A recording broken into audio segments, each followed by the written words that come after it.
only DNVR. 2 goes out to Zach Mace, Arcade, and the bar. 3 for Mr. B in that old trophy case. Number 4 we're still waiting for, well, bring on the chase. Out on the field at Mile High, Broncos win is our desire. Coupled with a break, brew and a friend, bleed orange and blue to the bitter end. Come and join us, DDNVR. We are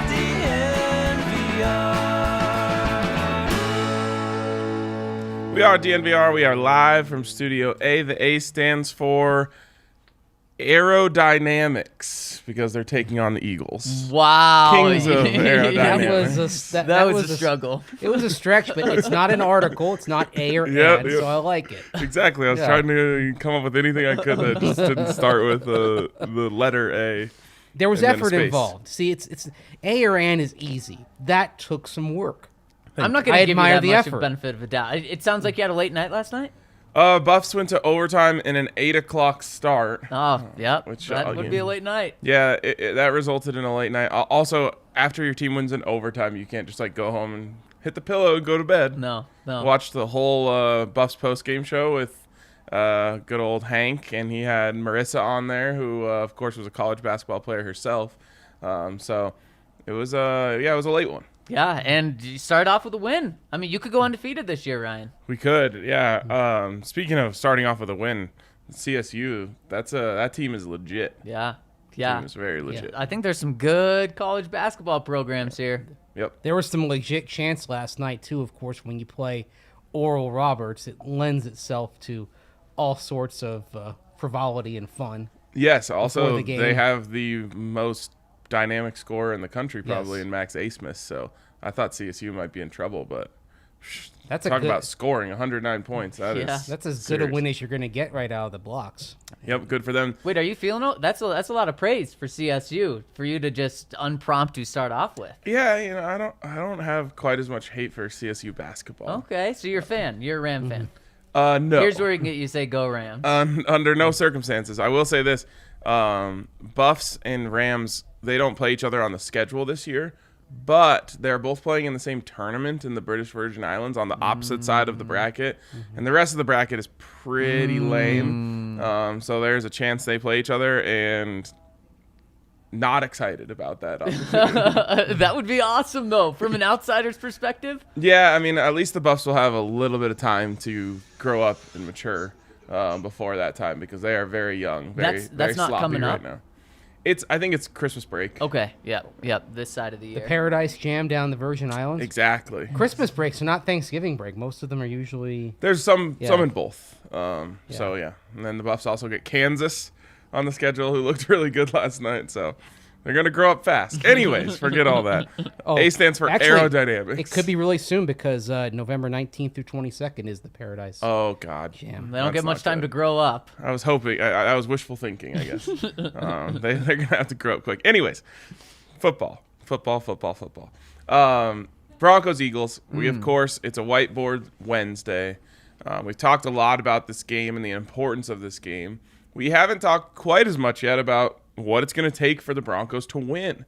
So let's start here with the whiteboard. You want to start on offense or defense? Let's start on offense, and let's dive right in. And speaking of offense, Brandon Romero reminds us, happy birthday to Teddy Bridgewater and Drew Lock. Of course, they share the same birthday. Unfortunately, Drew can't spend it with Teddy since he's in COVID protocol.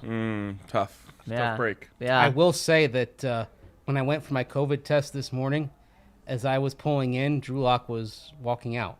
Oh, interesting. Because you still have to go get your testing, Right. and you want to get the 2 negatives back to back. So, came in, got the test. Could have been the Got one his- that clears him. Yeah, Maybe it was. It could be. We'll see. And this first whiteboard, guys, has to do with Teddy and the offense. Guys, we put so much emphasis, and we're going to put so much emphasis on the running game, but Teddy's still going to have success through the air. That's why the first key to this game is fly like an eagle. Guys, that song just reminds me of Space Jam. Yes, of 100%. course. There's nothing else that I think of when I think of that. And Teddy's going to have to fly like an eagle to an extent this week. Look, running. Let's run 41 times like the Broncos did last week.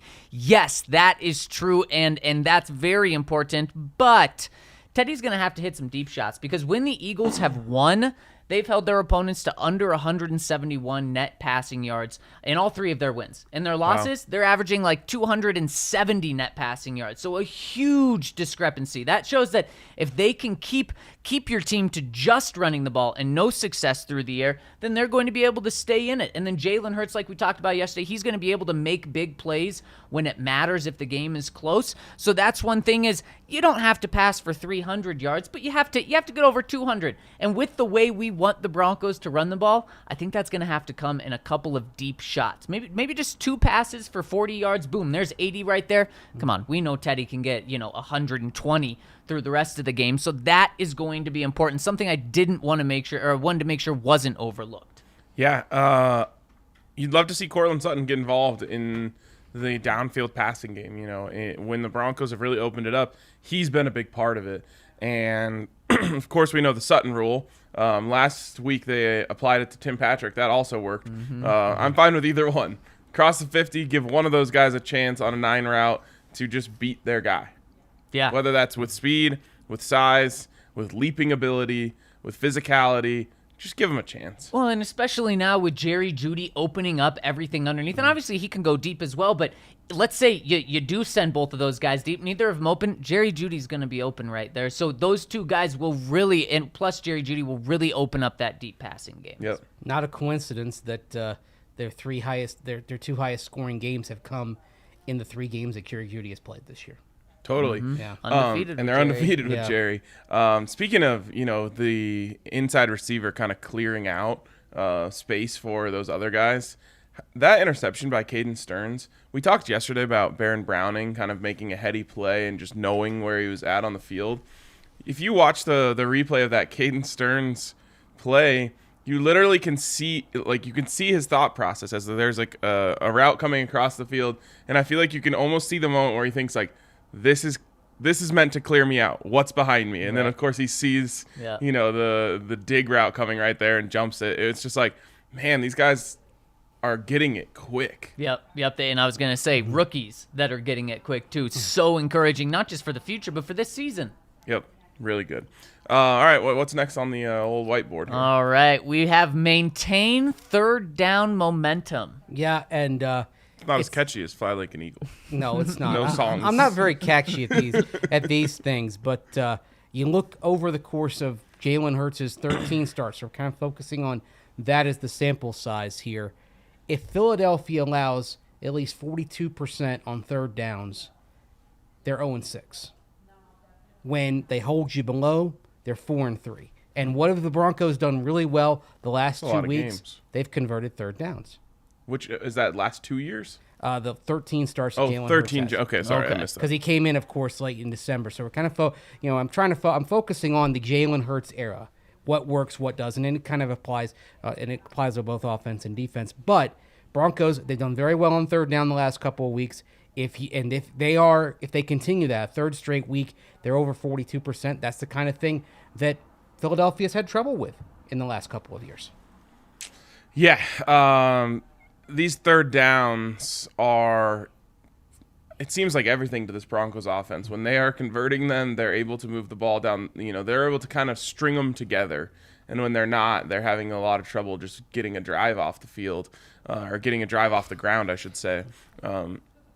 That's been probably my biggest criticism of Teddy, is third downs. But it feels like they're getting a little bit better in that area, and a lot of it has to do with running the ball on first and second down and getting yourself into 3rd and 5. I really trust Teddy in 3rd and 5 or less. As soon as it gets more than that is when I start to worry about, them not getting there. Well, it's when you need Tim Patrick to catch it 2 yards shy and then just turn straight up field like he did, knowing that he was 2 yards shy. That was such a heads-up play by Tim. Or getting Albert O to catch the ball and extend it past the first down marker. And guys, this is to both sides of the ball. When we talk about third down, look how good the Broncos defense was against the Cowboys on third down. What, they had one conversion? The Cowboys were something like 1 of 14 or 1 of 13 on third and fourth down combined. I mean, that right there, I don't care how good or bad your offense is, that right there will keep you in nearly every single game. So that applies to both sides. And the other thing with third down conversions, if you're stringing a bunch of them together, that means all of a sudden, let's say you convert 3 in a row on a drive, you've had 9-play possession. You've given your defense rest. You've kept the opposing offense off the field. Which is, look, the Broncos want to extend drives. They want to win time of possession. They want to shorten the game. They want to play. It's a little bit of a 1980s, early 1990s style of football, but it's the equation that works for them the way they're constructed right now. Yep, exactly. And speaking of equations, let's get to this third key for the offensive side of the ball. Play keep away. Yep, play keep away. And, of course, this is time of possession, and it comes back. And if you get third downs, you're extending drives, you have time possession. In Jalen Hurts' 13 starts, guys, when Philadelphia wins time possession, they're 3-1. When they lose, they're 1-9. So this is offense and defense. This is Broncos offense extending drives, Broncos defense getting the Eagles off the field. Not because Philadelphia wants to do what the Broncos want to do. Philadelphia wants to extend drives and shorten the number of opportunities for the opposing offense as well. And it really ties into the Broncos sticking to the ground game and maintaining that and having success with it. And like we said, if it's 2nd and 8, it's okay if they run, but it's just on the players to make sure that it's a good play call. And it's on Teddy to make sure it's the right read in order to run the ball. And then it's on the players to get, 4 yards would be at least 4 yards to then make it 3rd and 4, make it 3rd and short for the Broncos. And that's just going to be something that we all so desperately want to see. Not just 20 carries, like Dalton Reisner said they need to get. They need to get, but 40, like they had last week. Now, I think they had 3 kneel downs with Teddy, so 38. Let's get 35 plus, and the Broncos will win. Or just simply run more than you pass. Yeah, I like that too. And I think you can knock the Eagles out of their game plan. As we saw early in the season, I don't know how they did it, but they just passed the ball over and over and over again. And I think if you can get them into that position, it can be very detrimental to what they want to do, which is, of course, control the ball as well. A lot of shows will, bring on like a beat reporter from the other team. But we have an in-house Eagles source here. So I want to get Allie, of course, who's producing the show, your perspective on exactly what the Eagles' weaknesses are. If you were the Broncos, how would you game plan against the Eagles? I think something that frustrates me the most watching this Eagles team is their inability to stop the run. They're struggling on defense. They've been struggling on injuries. And then their offense, like May said, just keep them throwing because their run game on the other side is also not very good, especially with Miles Sanders out. So. Yeah, it's kind of feeds into the Broncos' hands pretty well, the way that the Eagles want to attack you. I think, maybe I'm putting a little too much faith in Kenny Young and Baron Browning already, but I'm starting to believe that they can be those guys who can stop the run. This team generally under Vic Fangio, other than that first 4-game stretch before at the very beginning of his career, before they put on Alexander Johnson and Mike Purcell, they've done a pretty darn good job of stopping the run. And I really do think if the Broncos don't let them get this thing rolling on the ground, they're going to be able to have success in the pass defense. It's funny you mentioned those games because the other moment when the Broncos really couldn't stop the run well, look at that Browns game with what was going on there. They were shredded inside linebacker. Yep. So the key is you've got to have the right people playing there. Otherwise, you're gonna get gashed up the middle time and time again. Well, and guys, the one on the Broncos offensive side that I'm worried about in terms of the Philadelphia Eagles defense is Fletcher Cox. Now, he hasn't had the Fletcher Cox type of year that people in Philadelphia are used to. He's not destroying teams' offensive lines, but up until maybe even just last week, what was the biggest one of my biggest concerns, at least for the Broncos offense, was the interior of their offensive line. that was the part that was just getting beat time and time again in pass and run, not opening up lanes. Now, last week, it was completely different, and I hope that that continues. But if anyone can derail them, it would be a guy like Fletcher Cox having a big game. So even though he's not having a Fletcher Cox type of year, I still would not overlook him. Make sure you have 2 guys on him until you know that he's neutralized. We've also got an unstoppable force meeting an immovable object in this game because the combination of Fletcher Cox and Javon Hargrave are the only 2 teammates with, I believe, 400-plus defensive snaps to both not miss a tackle this year.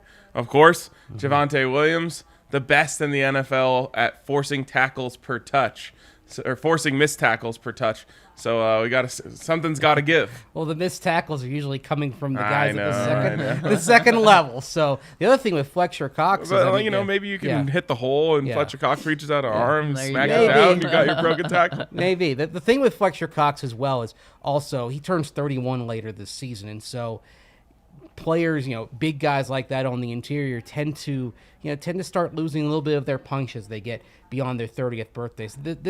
So it's not Fletcher Cox as he was when he was younger. He's still a solid player, but this is probably just part of the natural aging process for him. You know as a what's player. really messed up my perspective on players' ages, Zach? What? Our Madden League. Because we Yes. play like 6 seasons within one calendar year. Yeah. Yeah. And so I'm like, yeah, man, Fletcher Cox is really old. And then I'm like, oh, no, he's really not. Because he's 37 and mad. Right. Well, then I guess we reverted back to current times Right. now, but like playing all those seasons, like, oh, yeah, he's probably going to retire soon. Yeah. And guys, speaking of this game, you got to come to the tailgate yeah. this weekend. It's going to be the tailgate of the year. Weather is looking fantastic. The game is looking fantastic. And you may want to party just a little bit harder since it's the last Broncos game for a couple of weeks as they enter their bye. And of Get course, a 2-week hangover. if you want to party really hard and have that 2-week hangover, come to the DNVR first. Come to the bar and then take the party bus down to the game where we'll drop you off at the tailgate. We'll have tons of Breckenridge brews. We'll have some good company, hard seltzers. We'll also have great company in terms of the people that are going to be there. We'll have sexy pizza. And then you get a ride back to the bar after the game to watch the Chiefs and Raiders on Sunday Night Football. I mean, this is fixing up to be a perfect day for a Broncos fan wanting to do the DNVR experience. And of course, if you remember, you get $5 off that whole experience. So go to dnvrlocker.com to get your tickets now. And of course, come hang out at the bar this Sunday, this Saturday for everything we've got going on with college ball. And of course, any day throughout the week, 3 to 6 guys, we've got the best happy hour out there any day of the week. So come over to the DNVR and check us out. But who are you rooting for or against in Chiefs Raiders? That is the question. Go for the It Raiders. is. And I think you have to go for the Raiders because, guys, who Wow. are you more? I know the Raiders have a half-game lead on the Chiefs and Broncos, but who are you more concerned about making a late-season push? I mean, you want to knock the Chiefs down as far down the list as you can. I have Exactly. absolutely no faith that the Raiders will finish the season well and finish the season in a dangerous position. So, yeah, you want to try to knock the Chiefs down as far as you can The game's in Vegas, too. because you know they're coming at some point. And if they don't, that's also really great. We'll see. Yeah, exactly. We'll see where OBJ goes, but according to, I don't remember who, he's down to the Saints, the Chiefs, and the Packers. He knows that Jameis Winston's out for the season, Wait, right? I was going I to don't say, get it so at I'm all. thinking to myself, Aaron Rodgers, Patrick Mahomes, Trevor Siemian. Let's go, I Trev, know, baby! I know Zach Juice. Is Trev still up No, here? Trev's over at the Okay. bar studio. All right, good. Yeah, we just got we have one. Watch yourself. Well, I was We've got Brock Osweiler right now, baby. all of those bobbleheads took a fall this weekend, so Oh, So you glad were to you s- were protecting Trev. Okay, I appreciate you. Trev, Oh, yeah, this- Trev has been protected. this, No, this shelf is a little. what happened is we put a sweet neon sign up there, Yeah. but we didn't hang it properly. Oh, So then it fell and knocked all the bobbleheads down, But but the it sign survived. didn't fall. Yeah. The sign survived Were any because Dev destroyed? had a one-handed. No, they're back to life. They just had to go to the bobblehead hospital. that's good to That know. would have broke Mace's heart. Yes. Yes, it would have. And if you have to go to the hospital, you might be on bed rest afterwards. You want to have a nice, comfy bed. Impressive. So you want to hit up our friends over at Snooze Sleep. and their 4-in-1 snooze flip mattress. I sleep on this thing every single night, and I gotta say, it is the best mattress I've ever had by a long shot. I was sleeping on a crappy IKEA mattress before that. We got this snooze sleep mattress, the flip, of course, and I don't know how I went this long without having a legit mattress. So you definitely want to hit up our friends at Snooze and get this thing. It's got 4 options, or I guess it's a 4-in-1 mattress because you got the hard side, you got the soft side, you've got a cover that goes over it with a warm side and a cool side, and you can mix and match to come up with the most comfortable setup for you. And then you can just change it. Like if the winter comes around and you want to switch from the cool side to the warm side, then you just flip the cover, nice and easy, and now you've got a new mattress basically. So it's a great thing, and you can get a great deal when you use the code DNVR. Of course, you can get $250 off a regular mattress with a adjustable base, $500 off a queen mattress with an adjustable base, and then $1,000 off a dual split king with an adjustable base. Sweet deal, sweet mattress. Hit up our friends at Snooze Sleep.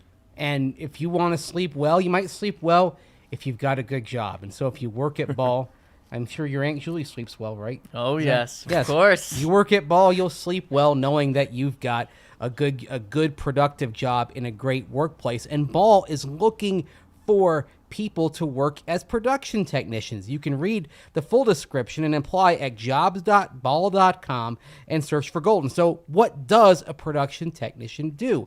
Well, a production tech is on the front line of the aluminum beverage can production process at Ball's plants, including their facility over in Golden.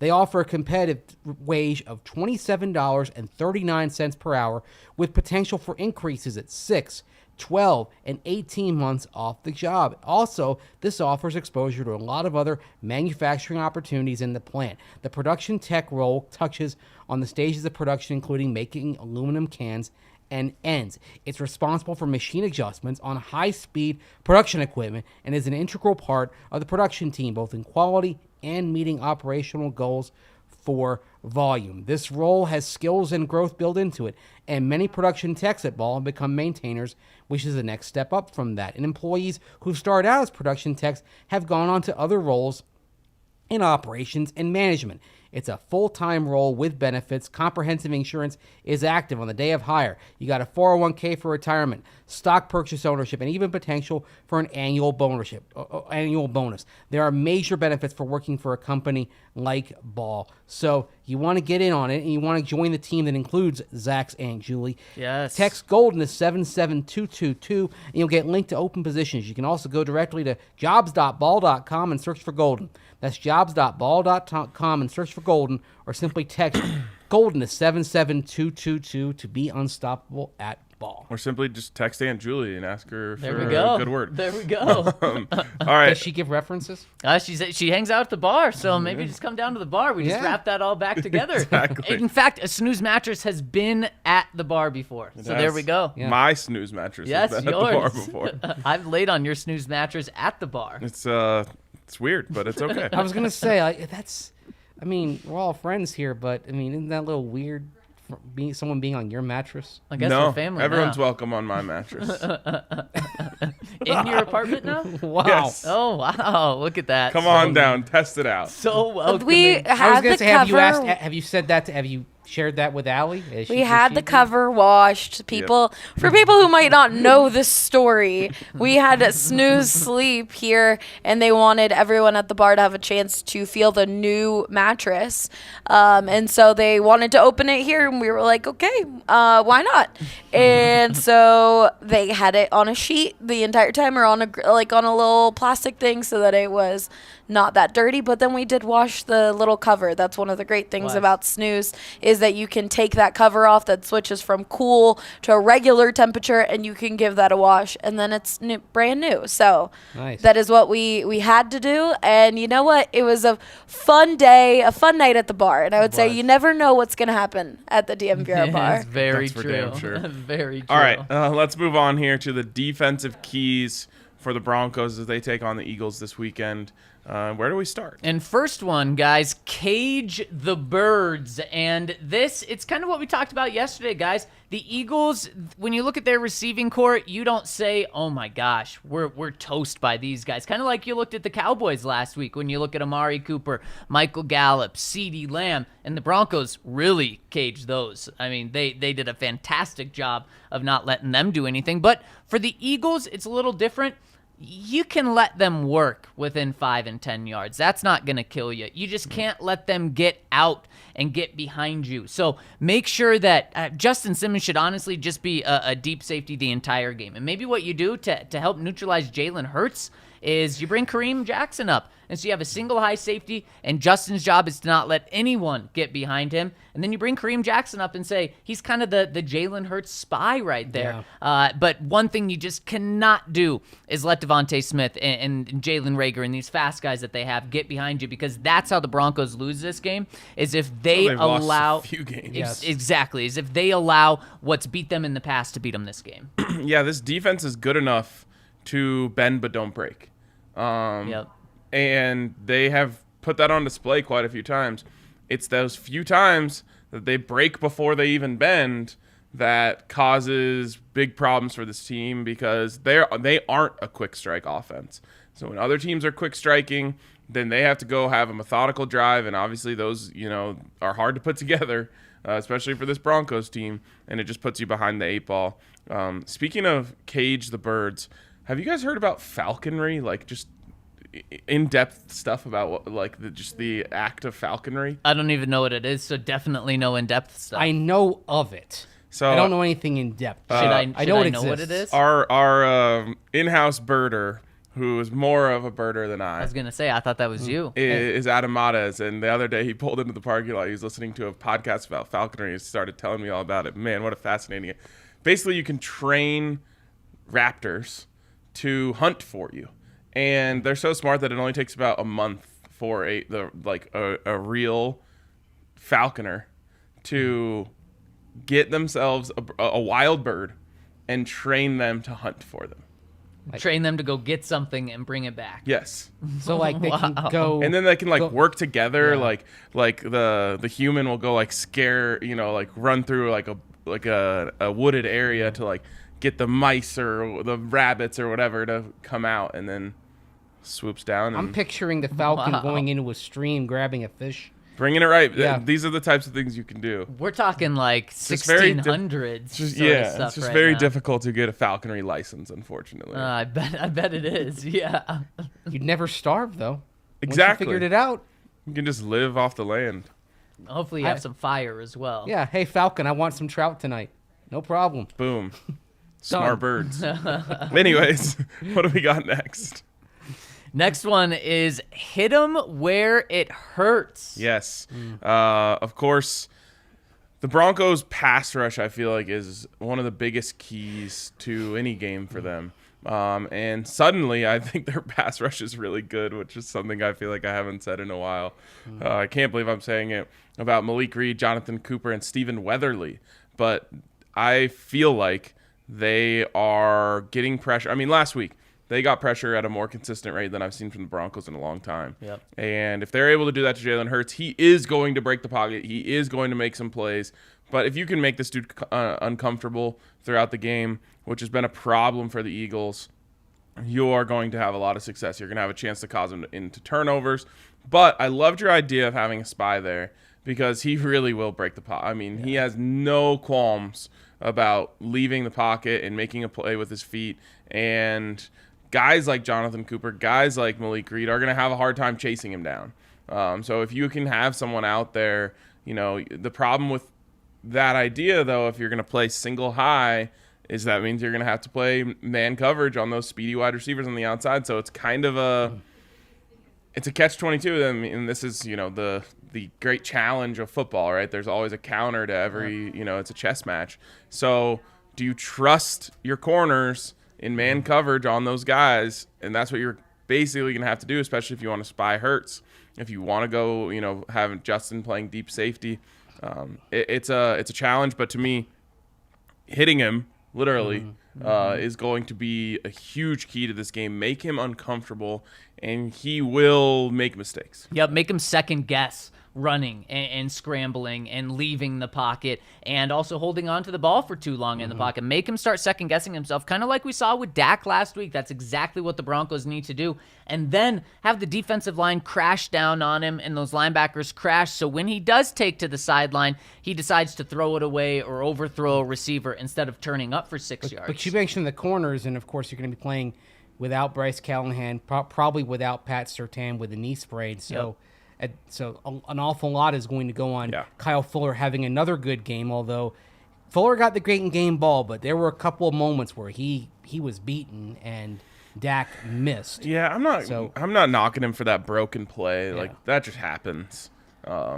But there might have been another one. You better be able to trust him. And I know Kyle Fuller gave us so much doubt at the beginning of the year. But what you say to these guys, at least if it's me, Mace, and specifically to Kyle, is don't let them get behind you. If they beat you for 12 yards, okay, take it. Also, make sure to tackle, especially if it is single, one-on-one coverage. Just make sure to tackle right there, because where have we seen Kyle Fuller get beat? It's been all getting deep. Exactly. That's why you tell him, hey, these guys are faster. You're 29 years old right now. If you need to take 2 steps back, that's okay. And if that allows them to have 5-yard completions, that's okay. If I'm Philadelphia, though, I am testing Fuller.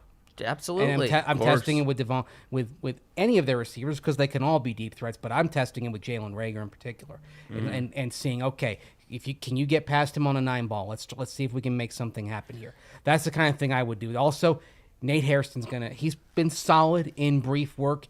He's gonna have to have another good game here. When I think about the idea of spying Hurts, I wonder if it's more likely to have a guy like Baron Browning do that job, or even take him off the field in big passing situations and bring Caden Stearns in to do that job. Yeah, I'd love it. And so, Stearns is a guy who I'd just love to see him get on the field more. He seems to just be a playmaker. Good things happen when he's out there. I kind of like the idea of bringing him down as kind of a dime safety or dime backer, and say, just keep your eye on Hurts, especially 3rd and 8, 3rd and 9. I love it, because he's a guy who can catch him and not let him get around the corner. Just one thing you can't do is overlook Jalen Hurts' rushing ability, guys. He's their leading rusher, and it's not even close. He has 500 rushing yards. Next guy, and I know it's because Miles Sanders has been hurt a little bit, he has 300 yards on the ground. Jalen Hurts is having 6 yards per carry. So, man, if I'm the Eagles and realize that the Broncos aren't giving him the attention he needs, boom, I'm turning to that, and he's getting well over the 9 carries per game he's averaging. And to be fair, that's another reason why you might not want to play man coverage, because as soon as you play man, those guys run them off, and there's all sorts of space in the middle of the field and on the edges. Let's hope Jonathan Cooper and Malik Reed, who will be back, are able to get to him quickly. Yeah, interesting task at hand here for Vic Fangio. Because you're not talking about an elite quarterback, an elite wide receiving core, an elite running game. You're just talking about some different things that this team brings, which makes it interesting. Right. It's not the same, but it's like when you face a triple option team in college, and it's just like, okay, this isn't your normal week, but you better have a way to stop it. Because if you try to go out there and just play the way you normally play, you're going to get burned. Exactly. All right, let's get to our last key here for the Broncos defense. Give Dallas the Cowboys treatment. Guys, what did the Broncos defense do against the Dallas Cowboys? Shut them out. Boom. There you go. Shut them out. That's what the Denver Broncos need to do against Dallas Goedert. Because Dallas Goedert, guys, he is really good. And once they moved on from Zach Ertz, Dallas Goedert really, before they even moved on from Zach Ertz this year, took over that number 1 tight end spot for the Eagles. He's their second leading receiver, only behind top 10 pick Devontae Smith this year, or I guess top 15 pick. And Dallas Goedert is someone where if he beats you, boy, we're going to be having conversations like we've had the past 5 years. Broncos can't cover tight ends. So you really got to make sure that Devontae Smith doesn't beat you, that the receivers don't get behind you, and that Dallas Goedert doesn't just tear you apart on the inside. Well, how many touchdowns have the Broncos given up to opposing tight ends this year? Probably not that many. 0. Yeah. I was going to guess 0. Yeah. Impressive. Darren Waller didn't score on him, and that's that. I feel like we've been talking Darren about... Waller wasn't far enough down the field to score on them in that game. Maybe. But we've been talking for years about, the Broncos can't cover tight ends. I mean, this goes back several years. Well, they've actually kept tight ends in check this year. Yep. I can't. That's what I'm saying. If Yeah. you let Dallas go off, though, it rips that Band-Aid off, and then that wound is open. Yeah. Just as you start playing the Travis Kelce's of the world, and then you have to play Darren Waller again. I still can't believe that Derek Carr just played 500 all game and they won. They just blew out the Broncos. Yeah. What a Especially, what was it? stupid game. A third and long, and he's under pressure, rolling right, and just literally 500 launching ball, it, yes. and it's a touchdown. Twice. Yeah. Unbelievable. Anyways, yeah. Dallas Goedert. Honestly, the more we've talked about this, the more worried I am about this game. I need to go watch some film of the Eagles getting shut down by some Right. defense out there, Right. because it seems really difficult. Yeah. And we haven't even talked about Quez Watkins, who's averaging Yeah. 17 yards per reception. That's what I'm talking about. The deep ball is there. You have Devontae Smith averaging 14 yards. You do only have Jalen Reagor averaging 7. Doesn't mean he can't do it, but he hasn't been doing it so far this season. So, yeah, there's a reason that when I talk about the Eagles team, I say that this is a very winnable game. You should win this game, but it's probably going to be competitive. I think they are much better than their 3-6 record, guys. Yeah, absolutely. Broncos are going to have to come out energized in this game. If you need to come out energized today, tomorrow, or Sunday, you want to hit up our friends over at Strava Craft Coffee, that rich, tasty CBD-infused coffee. And you can save 25% off right now when you use the code DNVR25 at StravaCraftCoffee.com. They'll send it straight to your door. Once you have it, once you realize you love it, then you're going to want to sign up for a Strava Craft Coffee subscription, where they'll just continue sending you the Strava Craft coffee every 2, 4, 6, or 8 weeks. And you won't get that 25% off like you will on your first order, but you'll continue to get 20% off every single time. You won't have to worry about putting your credit card in every single time. You'll just keep getting coffee sent straight to your door, and you're going to love it. So check out our friends over at StravaCraftCoffee.com. Use that code DNVR25 for your first order. Guys, our friends over at Mint Mobile are offering a BOGO ×3. Buy one, get one ×3. What they're doing, guys, is when you sign up for their incredibly cheap and great cell phone service over at mintmobile.com/DNVR, they're giving you the 3 months. You buy the first 3 months, then you get the next 3 months for free. And that's only part of the discount you get with Mint Mobile, because their plans start at just $15 a month. And you're saying there's got to be some catch here, because every cell phone service provider out there offers some deal that seems to be good to be true. And it is too good to be true, but not over at Mint Mobile. The reason they're able to make things so cheap is they don't have any stores that you go to. So they don't have to pay any of that overhead fee. What you do is you go to mintmobile.com/DNVR. You sign up for their services, which start at $15 a month. They send you a SIM card in the mail. You get to keep your same number. You put that SIM card in, you download an app, and boom, there you go. It's the great service that every other big provider is providing. You just get it for so much cheaper. So check them out over at mintmobile.com/DNVR to get in at just $15 a month.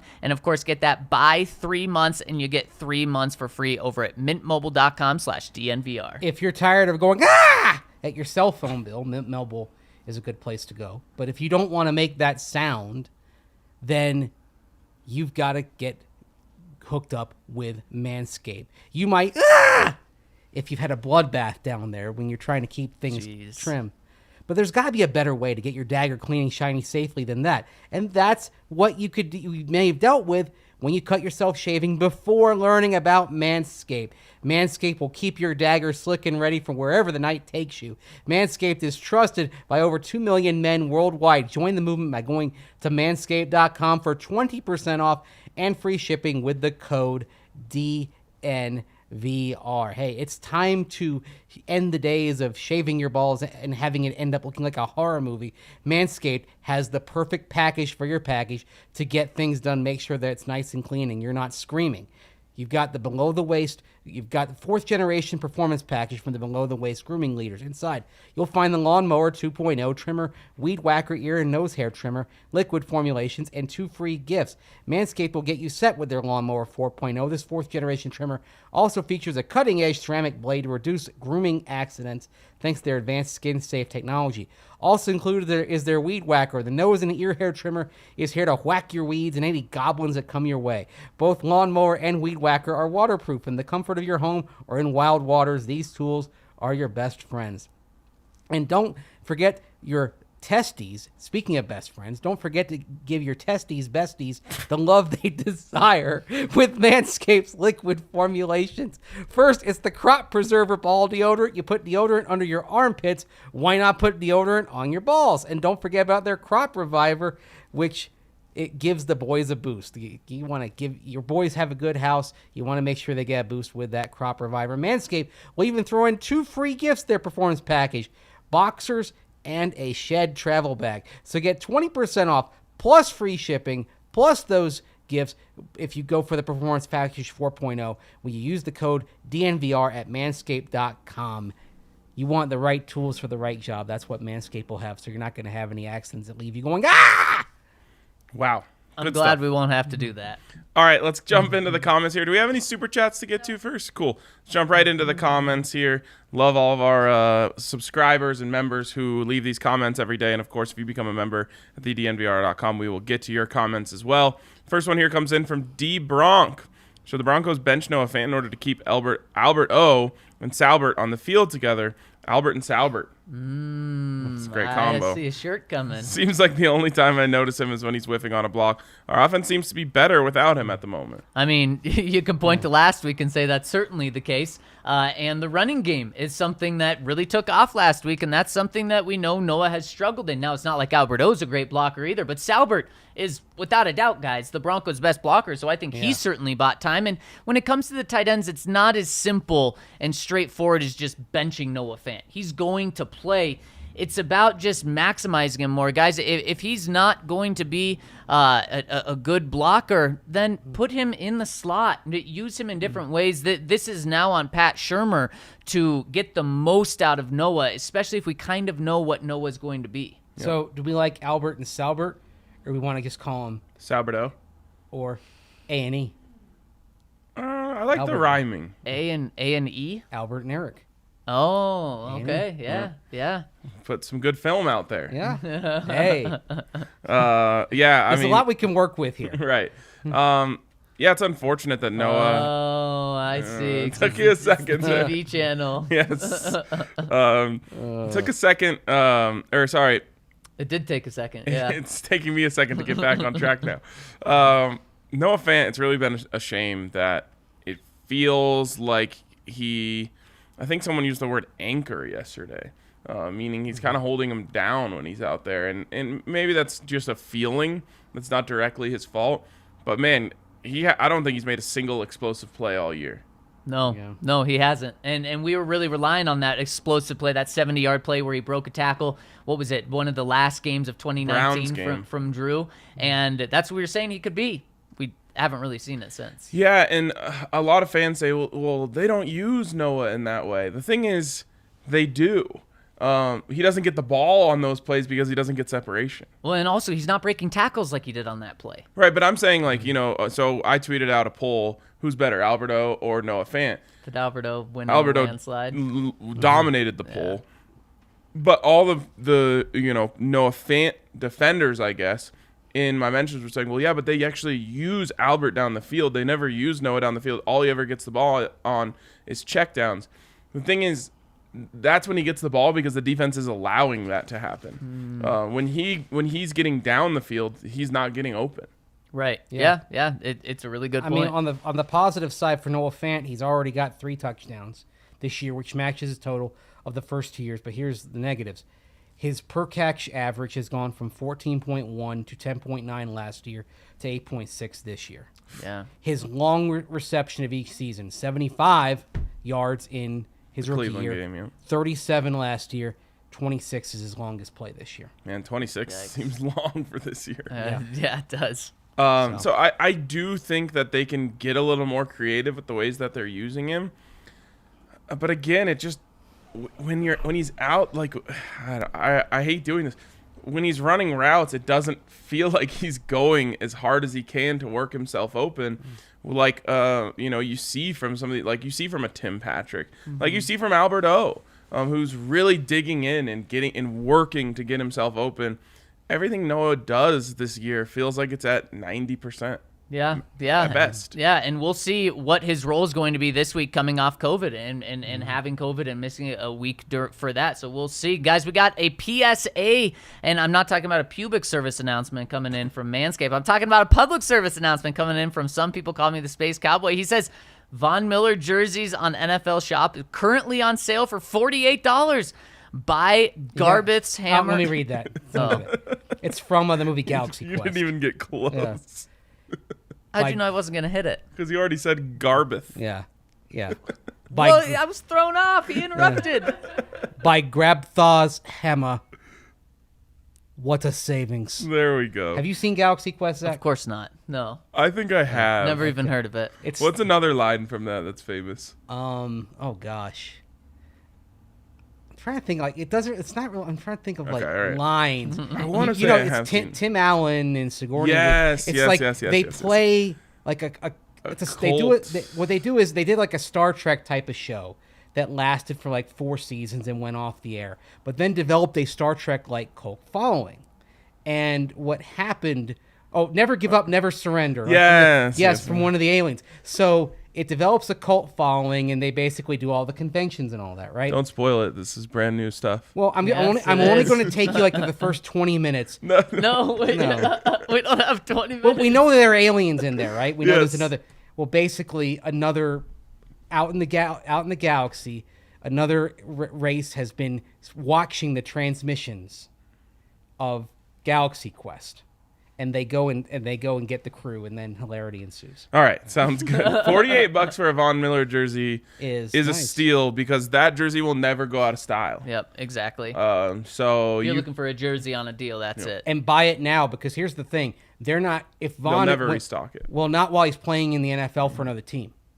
Yep. And as a report in The Athletic says this morning, there have already been preliminary talks about the Rams extending Von Miller. There you go. Yep. Worth $48, Yes. I would say. Yes. Next one from Jock says, boys, I've been a Broncos fan my entire life, but have never seen them play at home. Is there anything special I should do in the stadium during my first game? A good food stand, stadium bar, other attractions? Let me know. Can't wait to meet you beasts at the tail game. Can't wait to see Jock.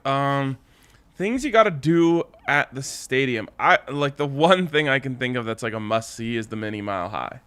Right, and that's outside the stadium on the northwest side. You can actually do it right on your way to the tailgate. Yeah, and it's not like Or a I guess- long trip. Yeah, that'd be an awkward angle. You need to go to Ring of Fame Yeah. Plaza too. Oh yeah, Like, that's you got to visit the pillars. You got to check out the Pat Bowlen statue. I mean, that's kind of a must. So is there anything inside the stadium? Food wise, there's this area that has I think it's called like chicken nuggets lover. I don't know, but it has like Tenders love chicken. yeah, there you go. Tenders love chicken. It TLC. has like 50 sauces for your tenders. It is so good. Ooh, that sounds good. love chicken. That makes no sense. I think they have it on multiple levels, but the one I've been to You is know on the what? 100. It's And our weird. friends at Breck Brew have something set up. Don't they have like a little Yeah, they have a bar nice on the little 100 like beer level? stand. Yeah. So I went to the game against the Raiders. I'm going to this game. One thing I've noticed about NFL games is it's kind of hard to go to the concessions. The halftime is so short, which again, as a viewer, any other time, the short halftime is amazing. When you're at the game, 70,000 people are trying to get snacks at halftime, and you've got 12 minutes to get there and back. I'm someone who, if I pay what it costs to go to an NFL game, I do not want to miss one snap. Yep. So it's kind of weird. I never, like the last time when I went, I didn't have a single drink the whole game because it was I didn't want to make the commitment of leaving the seats, going all the way to concession and coming back. I felt like there wasn't enough time. Right. Yeah, it's a great point. And so maybe if you want to check out things before the game, Big Tony hooks you up with a link for a stadium tour. And so what you have to do on the website is just highlight the link since you can't see it, and then you'll be able to click on that to get a stadium tour before the game. So that way you can see the stadium and not miss the game. Boom. Did they take you in the press box again? I think they cut that out for a while, but I think they may have brought it back. Interesting. No idea. You can look for the mouse traps. Yeah, if they don't take you to the press box, you're not missing that much, I don't think. From Sir of Norway about the Broncos culture. Since George Payton introduced himself and his vision for the Broncos in January, how would you describe any cultural changes the organization has has had with George as the GM. I wonder if the Von Miller trade was partly motivated by having an opportunity to also change the culture within the locker room by creating more space for the other captains to take more leadership. If so, it could have an impact on the team's values and expectations, attitudes, and norms. And is that what we saw in Dallas on Sunday? What do you guys think? I think really when it comes to the football side of things, George Payton just made his first move, his first George Payton move, and that was Von Miller. Everything else, guys, was kind of following in what we've seen the past couple of years, bringing in some veterans that can play, bringing in a quarterback that you think is in his prime, or convincing yourself of that for, giving a 6th-round pick. Some things behind the scenes that we've seen. George Payton's allowed a lot more Broncos media access behind the scenes to follow him. For him, yes. Yeah, exactly, for him, not for us. Been doing things like that. So I think things are slowly changing, but there hasn't been a drastic change from what I've seen. This was an observational year for George Payton. I think he was just going to get the lay of the land in terms of what the organization was. And you've seen he brought in some people back in the spring, but didn't really make wholesale changes to the scouting department, wholesale changes to football. Part of it is John Elway is still the president of football operations. Even though he's not in the same kind of role, he's still involved with the big decisions that are involved. So I think good gig. I think this culture change, President of golf operations, is something that's going to take a little bit. It's going to take a little bit longer, and that's where, if the team is sold, you might be talking about another culture change. Yeah, and that's where real culture change is going to come from, is if and when the team is sold, and then the new owner comes in. One thing that I've noticed changed is George Payton said he wants to come to the DNVR bar. John Elway never said that. Well, I mean, when you own your own restaurants, I mean, that's naturally where you're going to go, right? Yeah. Although as long as you're still allowed. Although, years ago, I remember a friend sent me a picture of Mike Shanahan and a Sweet Tomatoes. Wow. And I'm like, you have your own restaurant. I ran into Vance Joseph at Nordstrom Rack. Yeah. but Man of the people. Yeah, but like you own your own restaurant. The salads at Shanahan's are fabulous. Why wouldn't you just, if you want a salad, why wouldn't you just go to your restaurant rather than Sweet Tomatoes? I mean, I don't always have our wings when I want wings. Like sometimes you want something a little different. Didn't you go to Shanahan's for your birthday? Yes, I did. See, you branched away from the DNVR bar. John can branch away from Elway's. Yes, it's also not called Mace's. That's true. That's true. All right, next one's from Big Tony. My boys, it was great to finally meet some of you at the tailgate party bus. At the tailgate/party bus a few weeks back against the football team. Disappointed I wasn't able to meet Zach and Mace, though. I was looking forward to hearing Zach's laugh in real life. Big Tony, you got to make it back out. That was a tough weekend with Peyton. Yeah. By the way, crazy thing, Zach actually doesn't laugh in real life. Completely stone-faced. Yeah, exactly. Really weird. Pretty miserable person. He's like, they say like Will Ferrell is not really a jokester in real life. Really? Yeah, very Wow. steady, serious guy. Wouldn't expect that from him. Goes on and says, it was also great to meet Aquaman and his Shelby Harris lookalike friend, and Kyle from Baltimore. I will say, Aquaman's friend looked like he was related to Shelby Harris, also sounded like Shelby Harris, Wow. and had like the same mannerisms. I was going to say laugh, yeah. Same. It was the weirdest thing. I looked up to see if they're like from the same area. No. Not at all. Wow. It's so weird. The game was very underwhelming, however, so much so that I actually fell asleep a few times. That make me a bad fan. I blame it on going hard on the Breck brews at the tailgate. I didn't account for the difference in alcohol percentage in Colorado versus Utah. What, they only sell 3.2 beer in Utah? I think so, yeah. yeah. Yeah. No, that's not true. Yeah, That is not I'm true. pretty sure it is. We need a fact check. I think it is. We need a fact check. I'm I saying mean, you can no. get it at like what is the word for bars in Utah? Is it like clubs that you like pay a membership to go in? This is not a thing. I've been to Salt Lake City and just walked right into a bar and got a beer. All right. A regular beer. Not a 3-2. No. I mean, I wouldn't buy. Maybe it's at liquor stores then. I don't know. There are very weird liquor laws. in I mean, Utah, I know though. there's also like dry counties and Right. different stuff like Right. that. Anyways, wow, fell asleep in the stadium. Wait, it says the That's- new statute raises the allowable alcohol content on retail beer to be 5% alcohol by volume. Before it used to not be. Wait, So when retail was that, beer- Allie? Let me see. Retail beer is what you were talking about, like Right. buying it from the liquor store. Exactly. Yep. Okay, so but now the I limit's was going only into 5. That's So it was 4-2 or 3-2. I know it was 3-2 at a point. But there's also like breweries, which I assume Sure. are serving like IPAs. Okay, yeah. So on November 1st, 2019, Utah alcohol laws were updated once again. This time it was in favor of higher alcohol beer in grocery stores and convenience stores. Previously, Utah law only allowed these locations to sell retail beer with alcohol content up to 4% alcohol by volume. The So new Big law Tony grew up allows on for that. retail beer up to 5% ABV. Beer with higher than 5 ABV will continue to be sold in state-run liquor stores all right, just we as got it it, we was got it. before. So my question to you is, though, you say you could go into a bar and get something higher, and yeah, that's true. But what in your life have you had more? Beers in a bar or beers at like your house or a buddy's house or something? I mean, There's no I question it's drank outside enough of a beers bar. in college Exactly. to never catch up with beers at a bar. That's what I'm saying. So that's why he grew up on the low alcohol. And I'm side. so far behind. The private club thing ended in 2009. Oh, that's not that long ago. Yeah. That's like, also when like the Rockies stopped being decent. Yeah. I was well, definitely no, not it was 21 July at that time 2009. So the Rockies had that really nice Also, run they in did the make second two half of that playoff season. in a row not that long ago, even though it feels like a long It time does ago. feel a long time ago. Okay, anyways, he Where says were my we? question. Yeah. He says, first of all, he's wondering if you guys are doing a Super Bowl party at the bar in February. Of course. If so, I'll definitely make the trip. I can get plane tickets out of Salt Lake for $50 round trip. Wow. It's a no-brainer. Anyways, my question for the day is, what can we get in return for Noah? Well, it's first of all, it's too late. I'd rather have Trey McBride over him. He gives me George Kittle vibes. Could Noah net us at least a second? And then could that second be used to target Trey and Albert greater than Noah and I Albert? saw some mock draft. I think it was just by someone on Twitter that did one of those website kind of mock drafts that had Trey McBride in the 4th round. Yeah, Oh, that's I don't think not, he's not lasting that long. No, I'm he's sorry. not. He's not lasting to the second round, guys. He's going to be the first tight end drafted somewhere in the first round, guys. He was already a first round tight end, graded by like Todd McShay, like national people going into this season.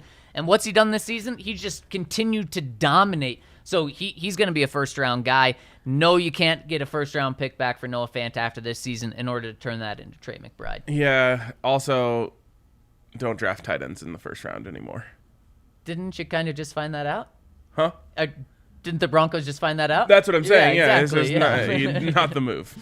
You literally got Alberto in the 5th, and you wouldn't be bemoaning it if you didn't have Noah. That's for sure. Yeah. Melbourne Broncos says, hi, legends. In my humble opinion, Tim Patrick is our number one receiver. Great hands, breaks tackles, and runs great routes. What NFL rules would you get rid of? I'd stop spiking the ball to stop the clock and stop kneeling to run the clock down. Your thoughts? There's Cheers. a way to stop kneeling, and it's the way what the Arena Football used to have. That in the last minute of play, if you didn't gain yards, the clock stopped. I love that. I would so love much. to see that in the NFL. I like that a lot. The problem is it's too big of a rule change to make. You do it for the last 2 minutes because the reason why it was 1 minute in the AFL because things were cut in half. They had a 1 minute warning, not a 2 minute warning. So after 2 minutes, if you don't gain yards, clock stop. I like be anything Like that if you're leading. I like anything that aids comeback efforts. Yeah. Like I love and I wouldn't want this in the NFL, but I love in college that the clock stops for first downs. I do too. Because it just when you're down, it gives you a chance. Yep. You know, it's 45 seconds. You have no timeouts. You still have a chance. You can still get up there and move the ball. But wouldn't it be a better game if, say, that didn't start until the last 5 minutes? Because, I mean, Yes. college Well, football no, I'm not does no, drag. I'm anti shortening college football games. The I only know thing you I are, will yeah. say could be shortened is halftime. Doesn't need to be 20 minutes. Yeah. I mean, the But it difference gives- between that and the NFL is nuts. But- But you just told us why, if you go to the game, you want the longer halftime. I know, To I know. Go to the concession stand. And, of course, in college football, you've got the marching bands. Maybe I'm just not a concession stands person. Because I don't leave the stands at Buffs games either during halftime. I just sit there and wait for you it. want it delivered? Sometimes I usually hit up DraftKings and make another bet. Dan Berkheim, and he says, hey guys, so one of the most common takes we've seen from our fan base over the past few years is the Broncos should have hired Kyle Shanahan back in 2017. Knowing what we currently know about Kyle from his head coaching record, with or without the Super Bowl season, his weird quarterback and personnel decisions, and the fact that his offense hasn't really ever been great since he took over as a head coach, despite being labeled an offensive genius, and the quarterback play isn't really an excuse. McVay had a top 3 offense for years with Jared Goff. That's a good point. With all that in mind, do you think the Broncos should be absolved on the decision not to hire him? Is it time we saw Kyle in the same light as people like to go see Vic? Great great coordinator, crappy head coach. What do y'all think? Didn't Kyle Shanahan go to a Super Bowl? Oh, sorry. yeah. May said, didn't Kyle Shanahan go to a Super Bowl? Yes, he did. And outside of that kind of magical run, they've been terrible. He's been like 19 and 38 since outside of that one season. Right. I mean, it's fair to say it's an aberration, but he did do something that Vic hasn't done, and that's why he's still on a higher plane. But is Kyle Shanahan, based on record, one of the best coaches in football? You can't logically say that he is at this point. Yep. All right, Mace. We'll catch you later. Off the Dove. I tested negative, so we're good. Good job. Okay. So this Kyle Shanahan thing is a really interesting one. It's a drum that you and I have honestly been beating since year one. Yeah. And it's funny because it kind of got put to bed when he made that Super Bowl, which again is not, you can never take away someone's greatest accomplishment. Right. But you also have a very large sample size outside of that accomplishment now. Yep. And it's not pretty. 4 years. Right. It's not pretty otherwise. So to go back to the actual question, should the Broncos be absolved? I think so. I think it's probably time to let that go. Now, I also think you can make the case that the Broncos would have been better off hiring Kyle Shanahan. Mm-hmm. Yep, I think But so. it's not. It wouldn't have been this franchise. You can't say it would have been this franchise-saving, franchise-altering move. You can't. You can make an argument that it would have been better than Vance Joseph, probably, but even the record wouldn't necessarily suggest It's like that. a couple ticks outside of that season, which again. Exactly. But I mean, maybe just a little bit better. But Ryan, to your point, as of now, no. I mean, you can't say the Broncos would be in this fantastic spot. And now, would you want? Let's say Kyle Shanahan was fired after this year, which he's not going to be. He's going to get at least one more, probably at least 2 more years. And you moved on from Vic. Would you hire Kyle Shanahan to be the head coach here? So they both get fired. Yep. I would 2 interview him. months. I would interview him. Yeah, I would be very interested because, of course, everyone wants Kyle Shanahan as their offensive coordinator, but he's probably going to land another head coaching job. Right. Also, another Broncos coach was a coach previously to Denver and then had some pretty good success here. All right, it was Kyle's dad, Mike. All right, exactly. Maybe you bring Vance back. And he came from the Bay Area, too. It's all perfect. Yep.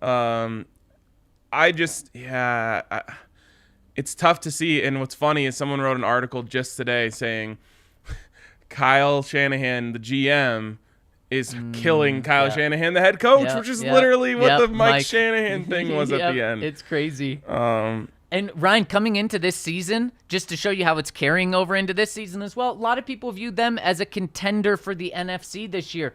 They have a significantly worse record than the Denver Broncos this year. And the Broncos are a team that no one expected to be in playoff conversations. No one outside of Denver expected that, really playoff conversations at all. And the Broncos are outperforming them. Vic Fangio's outperforming them. Yeah, it's really, really interesting.